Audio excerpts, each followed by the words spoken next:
வசனத்தை வாசிப்போம். நீதிமொழிகள் 11வது அதிகாரம் 28வது வசனத்தை வாசிப்போம். தன் ஐஸ்வரியத்தை நம்புகிறவன் விழுவான், நீதிமான்களோ துளிரை போல தலைப்பார்கள்.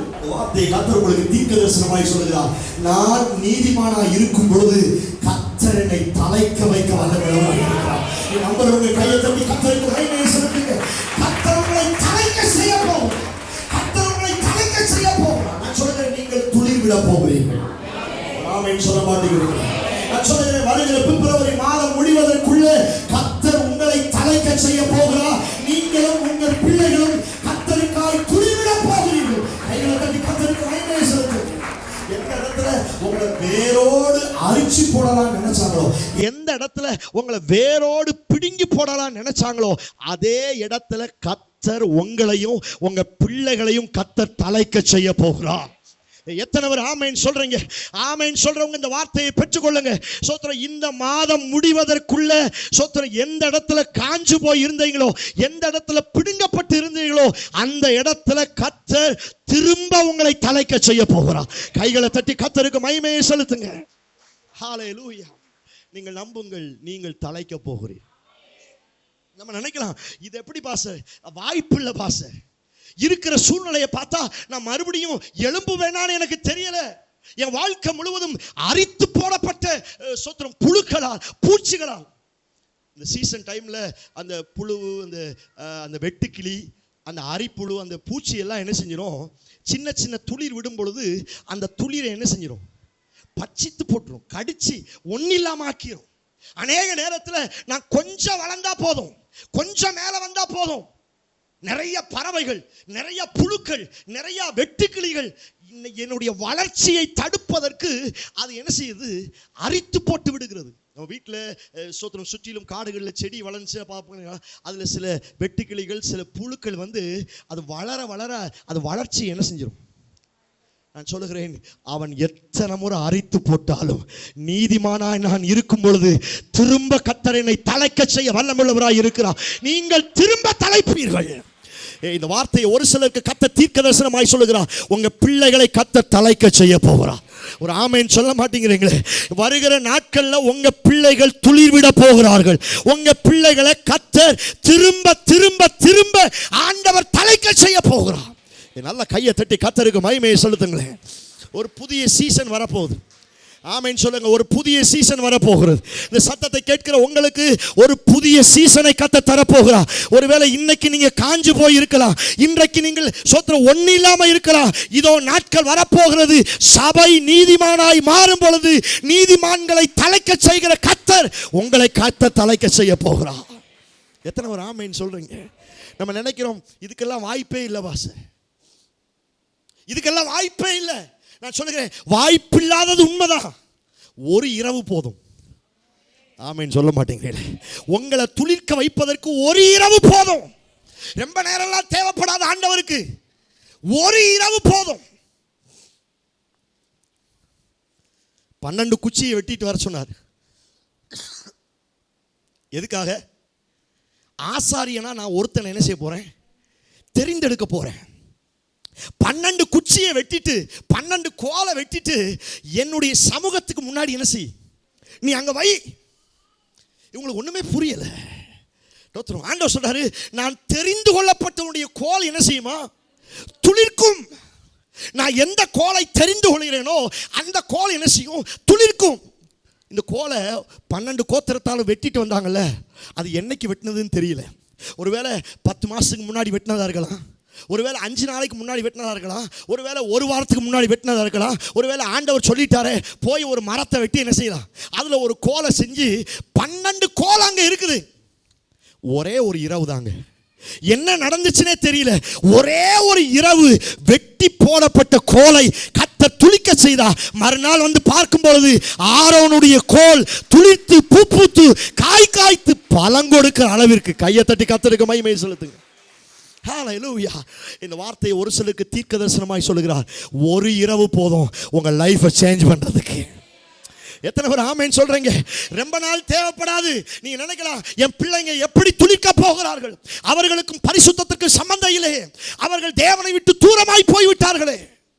அவங்களை நினைக்கும் பொழுது பயப்படுகிறேனே, அவர்கள் எப்படி துளிர்ப்பார்கள், அவர்கள் காஞ்சி போன ஒரு கோலை போல இருக்கிறார்களே. நான் சொல்லுகிறேன், நீங்கள் நீதிமானாக இருந்தால் ஒரு இரவு போதும் உங்கள் லைஃப்பில் ஒரு பெரிய டிரான்ஸ்ஃபர்மேஷன் உண்டாகும். ஒரு இரவு, பக்கத்தில் பார்த்து சொல்லுங்க, ஒரு இரவு போதும். ஹல்லேலூயா. நம்புறீங்களா? ரொம்ப நேரம்லாம் வேண்டாங்க, ஒரு இரவு போதுங்க, ஒரு இரவு போதுங்க. உங்க கோலை கர்த்தர் துளிர்க்க செய்ய போகிறா. ஒருவேளை உங்க கோல் காய்ந்து போன நிலைமையில் இருக்கலாம்.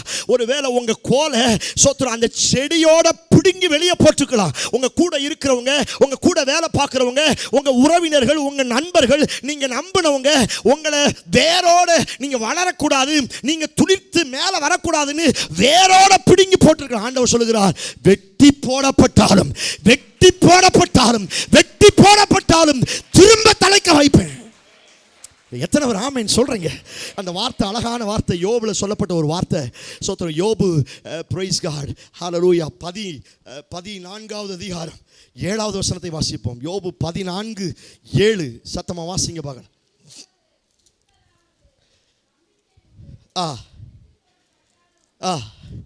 முன்னாடி பார்த்து எல்லாரும் சேர்ந்து சத்தமா வாசிங்க பார்க்கலாம். ஒரு மரத்தை குறித்தாவது நம்பிக்கை உண்டு, அது வெட்டி போடப்பட்டாலும் திரும்ப தலைக்கும்.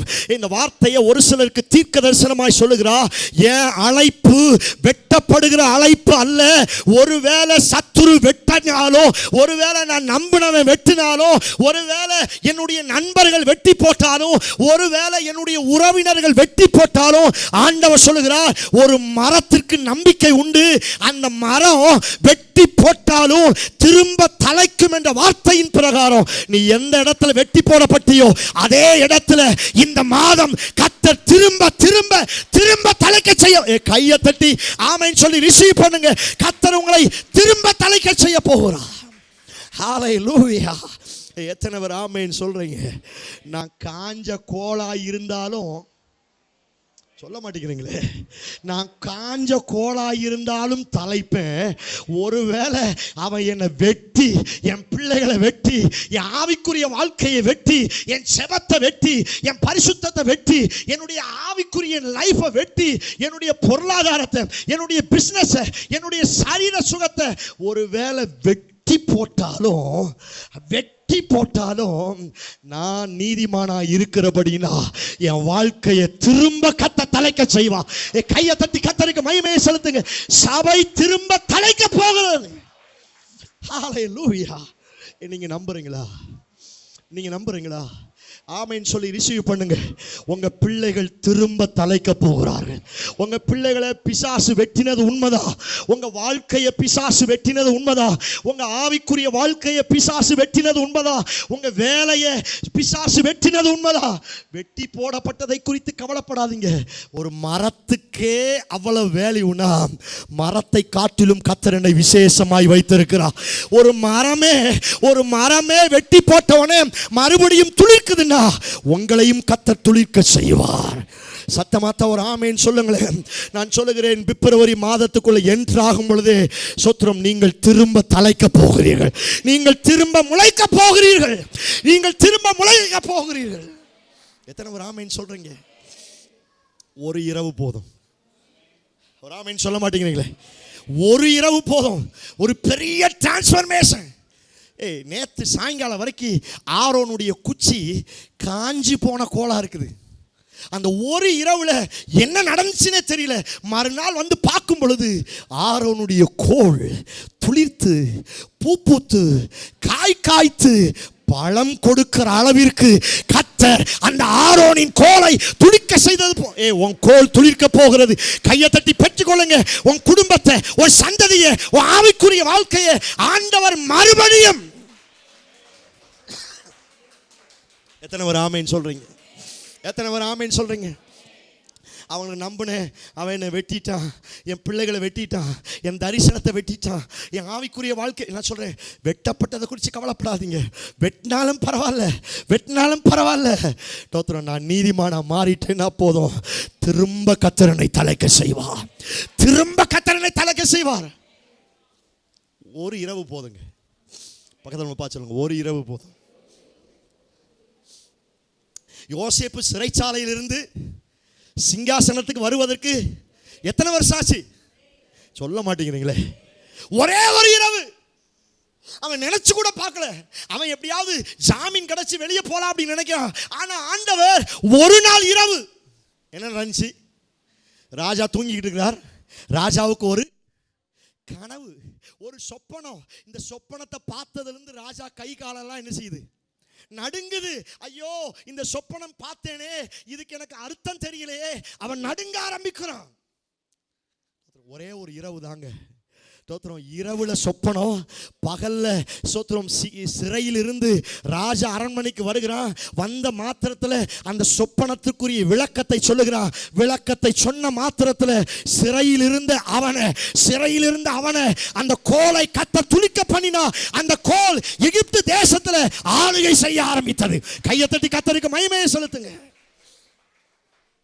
எந்த இடத்துல நீங்கள் சிறைச்சாலையில் தள்ளப்பட்டீர்களோ அதே இடத்துல ஆளுகை செய்கிற பொசிஷனுக்கு கர்த்தர் உங்களை கொண்டு வருவார்.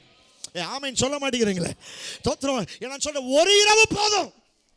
ஒரு இரவு போதும். ஒரு லைஃப் மாறுவதற்கு, உங்க வாழ்க்கையை துளிர் விடுவதற்கு ஒரு இரவு போதும். இந்த வார்த்தையை தான் கர்த்தர் மறுபடியும் சொல்லுகிறார். ரொம்ப நாள் அல்ல, ஒரு இரவு போதும். ஒரு ராஜாவுக்கு தூக்கமே வரல. ஒரு ராஜா தூங்கி பார்க்குறாரு. நைட் என்ன வரல? தூக்கமே வரல. அவர் சொல்றாரு, எனக்கு தூக்கமே வரல. கொஞ்சம் பழைய கதை புத்தகத்தெல்லாம் என்ன செய்யுங்க? சொல்ல மாட்டேங்கிறீங்களே. பழைய கதை புத்தகத்தெல்லாம் எடுத்துட்டு வந்து என்ன செய்யுங்க? அந்த கதையெல்லாம் கொஞ்சம் படிங்க அப்படிங்கிறார். உடனே எல்லாரும் அந்த கதையை படித்து கொண்டு இருக்கிறார்கள். அப்படி அந்த கதையை படிச்சுக்கிட்டு இருக்கும்போது அதில் ஒரு சம்பவம் ஞாபகத்துக்கு வருது. ராஜாவை கொலை செய்வதற்கு 2 பேர் வகை தேடினார்கள். அதை மொர்தெகாய் என்கிற ஒரு மனுஷன் ராஜாவுக்கு தெரியப்படுத்தினான். ராஜாவுக்கு தெரியப்படுத்தினபடியினால் அன்றைக்கு ராஜா கொலை செய்ய வேண்டிய காரியம் தடுத்து நிறுத்தப்பட்டது. உடனே ராஜா கேட்கிறாரு, அன்னைக்கு அவன் என்னை காப்பாத்தினால அவனுக்கு நம்ம ஏதாவது செஞ்சோமா அப்படின்னு கேட்கிறாரு. உடனே அங்க இருக்கிறவங்க இல்ல ஒண்ணுமே செய்யல. அவன் இப்ப எங்க இருக்கிறான்? அவன் வாசல்ல. ஆமென் சொல்ல மாட்டேங்கிறீங்களே. அவன் வாசல்ல. அவன் அட்ரஸ் சொல்ற அளவுக்கு பெரிய ஆளெல்லாம் கிடையாது. அவனை ஞாபகத்தில் வச்சுக்கிற அளவுக்கு மொர்தெகாய் அப்படிங்கிறவன் ரொம்ப பெரிய ஆளெல்லாம். அவன் எங்கேயாவது ஒரு வாசல்ல என்ன செய்வான்? நான் சொல்றேன், ஒரே ஒரு இரவு வாசல்ல உட்கார்ந்து இருந்தவன் மறுநாள் காலையில ராஜா குதிரையில, கையை தட்டி கர்த்தருக்கு மகிமையை செலுத்துங்க, ராஜ வஸ்திரத்தை தரித்து ராஜா குதிரையில. எத்தனை ஒரு ஆமென் சொல்றீங்க? நீங்க துளிர்ப்பதற்கு ஒரு இரவு போதுங்க. நீங்க தலைப்பதற்கு ஒரு இரவு போதுங்க. ஒரு இரவுல ஒரு பெரிய டிரான்ஸ்ஃபர்மேஷன் நடக்கும். அவன் இமேஜினே பண்ணலங்க. கூட இருந்த ஆமானாவது இமேஜின் பண்ணா. என்ன இமேஜின் பண்ணா? ஒரு நாளாவது இந்த ராஜா மண்டையை போட மாட்டானா? இந்த ராஜா ட்ரெஸ்ஸை நான் போட மாட்டேனா? இந்த ராஜா இந்த குதிரையில நான் ஏற மாட்டேன். இவன் இமேஜின் பண்றான். அதைத்தான் ராஜா இவன்ட்ட கேட்கிறாரு. ராஜா கனம் பண்ணுகிற மனுஷனை எப்படி ஆசீர்வதிக்கலான்னு கேட்ட உடனே மனசுல இருக்கிற ஆசையெல்லாம் என்ன செய்யறான்? என்ன தவிர ராஜா யாரை கனம் பண்ண போறார்? மனசுல இருக்கிற ஆசையெல்லாம் சொல்றான். ஆனா வாசல்ல உட்கார்ந்து இருந்த மொர்தெகாய் கொஞ்சம் கூட நினைக்கல, கொஞ்சம் கூட யோசிக்கல. நான் ஒரு நாள் ராஜா குதிரையில் போவேன், ஒரு நாள் ராஜ வஸ்திரம் தரிக்கப்படும், ஒரு நாள் எல்லாரும் பின்னாடி வந்து வாழ்க வாழ்கன்னு என்னை வணங்குவார். ஒரு நாள் இமேஜின் பண்ணல. ஒரே ஒரு இரவுங்க சோத்திர உபவாசத்தோடு நீதிமானா இருந்த மொர்தெகாயை வாசல் இருந்து கத்த துளிக்க பண்ணினா. ராஜா கையை தட்டி கத்தருக்கு மகிமையை செலுத்துங்க. ஒரு இரவு போதும். எத்தனை பேர் ஆமென் சொல்றீங்க? ஒரு இரவுல உங்க லைஃபே சேஞ்ச் ஆகும். எத்தனை பேர் ஆமென் சொல்றீங்க? தானியேலுக்கும் அதே ஒரு இரவு தான். யோசேப்புக்காவது கனவை சொல்லியாச்சு, ஆனா தானியேலுக்கு சொல்ல மாட்டேங்கிறீங்களே. யோசேப்புக்காவது ராஜா என்ன சொல்லிட்டாரு, நான் இப்படி ஒரு கனவு கண்டேன், இந்த கனவுக்கு எனக்கு என்ன செய்யல, அர்த்தம் தெரியல. ஆனா தானியேலுக்கு அப்படி அல்ல. அந்த ராஜா சொல்றாரு, நான் ஒரு கனவு கண்டேன், அதன் அர்த்தம் எனக்கு என்ன செய்யல, தெரியல. ஆனா என்கிட்ட சொல்ல வர்றவன் அந்த கனவையும் சொல்லணும், அது அர்த்தத்தையும் சொல்லணும்.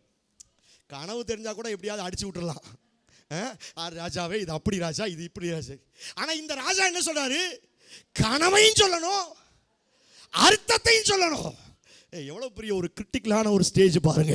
ஆனா தானியேல் தன்னை நீதிமானாய் தேவனுக்கு முன்னே நிறுத்தினபடியினால சிறைச்சாலையில் இருந்த தானியேலை கர்த்தர் சிங்காசனத்துக்கு உட்கார வச்சா. அவன் கண்ட கனவையும் சொன்னா, அந்த கனவுக்கான அர்த்தத்தையும் சொன்னா. கர்த்தர் தானியேலை மேலே உயர்த்தி வைத்தார். தானியேல் திரும்ப தலைக்கப்பட்டான். நான் சொல்றேன், நீங்கள் தலைக்க போகிறீர்கள், நீங்கள் தலைக்க போகிறீர்கள். உங்க பிள்ளைகளை குறித்து நீங்க யோசிக்காதீங்க. ஒருவேளை அவங்க காஞ்சி போன ஒரு இரவு போதுங்க, சில மணி நேரம் போதுங்க. ஆமைனே சொல்ல மாட்டீங்க. 430 வருஷம், 430 வருஷம் ஒரே இரவுல ஒரு பெரிய மீட்பு வந்துச்சு. 9 வாதைகளையும் பார்த்துட்டு பார்வோனுடைய இருதயம் என்ன செஞ்சான்? கடினப்பட்டதான். ஒரே ஒரு இரவு தாங்க. ஆட்டுக்குட்டியானுடைய ரத்தம் அந்த நிலைக்கால்களில் பூசப்பட்ட ஒரே ஒரு இரவு இஸ்ரவேல் ஜனங்கள் அணி அணியாய் புறப்பட்டார்கள். அடிமைத்தனத்தில் இருந்து கர்த்தர் புறப்பட பண்ணினார். நான் சொல்றேன், ஒரு இரவு போதும்.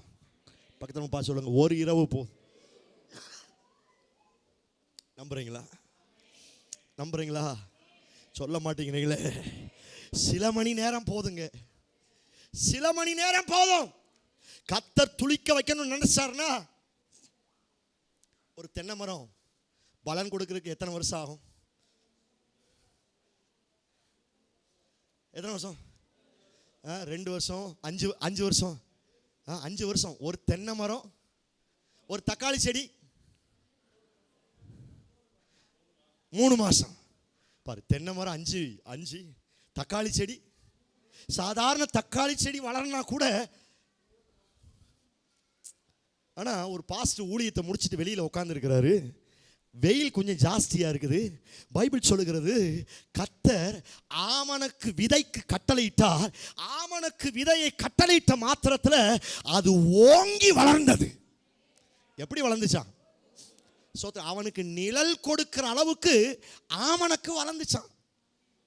எத்தனை மாசம்? சொல்ல மாட்டேங்கிறீங்களே. எத்தனை வருஷம்? சில மணி நேரங்க. இவன் உட்கார்ந்து இருக்கிறான். உட்கார்ந்த உடனே இவனுக்கு முன்னாடி ஒரு விதை விழுகுது. விழுந்த விதை அது ஓங்கி வளர கர்த்தர் கட்டளையிட்ட உடனே அந்த விதை இவனுக்கு நிழல் தருகிற அளவிற்கு, யோனா அந்த மரத்து இலைக்கு கீழே சுகமா நிழலா இருக்கிற அளவுக்கு சில மணி நேரத்தில் வளர்ந்துச்சு. சத்தமாத்த ஒரு ஆமைன்னு சொல்லுங்க. நான் பாருங்க, சூழ்நிலையெல்லாம் கர்த்தர் உடைச்சிட்டாரு. இதான் சிஸ்டமேட்டிக். எல்லாமே சிஸ்டமேட்டிக் தான் பாஸ்டர். இதுக்குன்னு ஒரு அப்படியெல்லாம் கிடையாது. நான் நீதிமானா இருந்தேன்னா ஒரு இரவு போதும், சில மணி நேரம் போதும். நான் விழுந்த இடத்துல கர்த்தர் என்னை திரும்ப கையை தட்டி பெற்றுக்கொள்ளுங்க. நீங்கள் உங்களையும் ஆண்டவர் தலைக்க செய்ய போகிறார். ஹல்லேலூயா. நான் சொல்லுகிறேன், நீங்கள் திரும்ப தலைக்க போகிறீர்கள். ஒரு இரவு போதுங்க. உங்க லைஃப் சொல்றீங்க. எல்லாரும் எழுந்து நின்று ஹல்லேலூயா, ஹல்லேலூயா, ஹல்லேலூயா. நல்ல கண்ணை மூடி ஸ்தோத்திரம் பண்ணி ஜெபம் பண்ணுங்க பார்க்கலாம். சபை நீதிமான்களாய் மாறும் பொழுது, ஹல்லேலூயா, ஹல்லேலூயா. நல்ல கண்ணை மூடி ஸ்தோத்திரம் பண்ணி ஜெபம் பண்ணுங்க. அது வெட்டி போடப்பட்டாலும் திரும்ப தலைக்கும். ஹல்லேலூயா. அது வெட்டி போடப்பட்டாலும் திரும்ப தலைக்கும். இந்த வார்த்தையை ஒரு சிலருக்கு கர்த்தர் தீர்க்க தரிசனமாய் சொல்லுகிறார். உன் பிள்ளைகளை கர்த்தர் தலைக்க செய்ய போகிறார். உன் பிள்ளைகளை கர்த்தர் தலைக்க செய்ய போகிறார். உன் பிசினஸ் கர்த்தர் தலைக்க செய்ய போகிறார். உன் பொருளாதாரம் வெட்டி போடப்பட்ட நிலைமையில் இருந்தாலும், காஞ்சி போன நிலைமையில் இருந்தாலும், உன் பொருளாதாரத்தை இந்த ஜனவரி மாதம் கடைசி வாரத்தில் திரும்ப கர்த்தர் தலைக்க செய்ய போகிறார். விசுவாசிக்கிறவங்க கையை தட்டி பெற்றுக்கொள்ளுங்க. அது திரும்ப ஹல்லேலூயா, ஹல்லேலூயா, ஹல்லேலூயா. நீதிமான் தள்ளாட விட மாட்டா, நித்தமும் காத்து நடத்த நடத்திடுவா. நீதிமான் தள்ளாட விட மாட்டா, நித்தமும் காத்து நடத்திடுவா. கர்த்தர் மேல் பாரத்தை வை. நல்ல கையை தட்டி எல்லாரும் சேர்ந்து அவரே உன்னை. ஆமென் ஆமென் ஆமென். ஹalleluya. கர்த்தர் மேல் பாரத்தை வை. உன்னை திரும்ப தலைக்க செய்ய போகிறார். சபை திரும்ப தலைக்க போகிறது. ஆமென் ஆமென் ஆமென் ஆமென். நீதிமான் தள்ளாட விட மாட்டா, நித்தமும் காத்து நடத்திடுவா. நீதிமான் தள்ளாட. சொல்லுங்க சொல்லுங்க, உன்னை விட மாட்டா. கர்த்தர் மேல் பாரத்தை. கர்த்தர் உன்னை தலைக்க செய்ய போகிறார். சபையே நீ திரும்ப தலைக்க போகிறார். உன்னை ஆதரிப்பார். ஆமென். நீதிமான் தள்ளாட விட மாட்டா, நித்தமும் காத்து. நீதிமான் தள்ளாட. ஆமென் ஆமென் ஆமென் ஆமென். நித்தமும் காத்து நடத்திடுவா. கர்த்தர் மேல் பாரத்தை. நீ திரும்ப தலைக்க போகிறா. நீ திரும்ப தலைக்க போகிறா. கர்த்தர் உன்னை தலைக்க செய்ய போகிறா. ஹalleluya. கர்த்தர் மேல் பாரத்தை. உன்னை ஆண்டவர் திரும்ப தலைக்க போகிறார். சபையே நீ திரும்ப தலைக்க போகிறார். அதிசயம். நல்ல கையை தட்டி பெற்றுக்கொள்ளுங்க. கையை தட்டி பெற்றுக்கொள்ளுங்க. சபையே நீ வெட்டி போடப்பட்டாலும் கர்த்தர் உன்னை திரும்ப தலைப்பா. நீ திரும்ப தலைக்க போகிறார். ஹalleluya. நீதிமான் சோத்திரம் திரும்ப தலைக்கப்படுவார்கள். நான் சொல்லுகிறேன், நீ வெட்டி போடப்பட்டாலும் காஞ்சி போன கோலா இருந்தாலும் கர்த்தர் உன்னை திரும்ப தலைக்க செய்ய போகிறார். நீங்கள் திரும்ப தலைக்க போகிறீர்கள். உங்க பிள்ளைங்க தலையெடுக்க போறாங்க. உங்க பிள்ளைங்க அடுத்த தலைமுறைக்கு உங்க பிள்ளைகளுடைய ஸ்டாண்டர்டை கர்த்தர் தலைக்க செய்ய போகிறார். நான் சொல்றேன், உங்க பிசினஸ் தலைக்க போகிறது. ஆமென் சொல்லுங்க. ஸ்தோத்திரம். உங்க பொருளாதாரத்தை கர்த்தர் திரும்ப தலைக்க செய்ய போகிறார். ஹalleluya. உங்களுடைய பணம் திரும்ப தலைக்க போகிறது. உங்களுக்கு வர வேண்டிய உயர்வு, உங்களுக்கு வர வேண்டிய பொசிஷன், உங்களுக்கு வர வேண்டிய மேன்மை ஒரு வேளை வெட்டி போடப்பட்டாலும் ஒரு போல காய்ந்து போய் இருந்தாலும் ஆண்டவர் சொல்லுகிறார், வருகிற புதிய மாதத்திலே உன் வேலையே உனக்கான மேன்மையே ஆண்டவர் திரும்ப தலைக்க செய்ய போகிறார். நீ தலைக்க போகிறாய். ஹalleluya. நீதிமானா மாறுங்க. நீதிமானா மாறுங்க. நீங்கள் நீதிமான்களாய் மாறினால் உங்கள் ஜெபம் கேட்கப்படும். நீதிமான்களோ துளிரை போல திரும்ப தலைப்பார்கள். ஆண்டவரே, இந்த வார்த்தையின் கீழே என் ஜனங்களை ஒப்பு கொடுக்கிறேன். கர்த்தர் ஆசீர்வதிப்பீராக. இந்த மாதம் முடிவதற்குள்ளாய் எங்களுடைய வாழ்க்கையில் அழைக்கப்படுகிற ஒரு அனுபவத்தை கர்த்தர் தருவீராக. இந்த சத்தத்தை கேட்கிற ஒவ்வொருவருக்கும் கர்த்தர் விடுதலையை தந்ததற்காய் ஸ்தோத்திரம். இயேசு கிறிஸ்து மூலம் ஜெபிக்கிறோம். ஜெபம் கேளும் நல்ல பிதாவே. ஆமென்.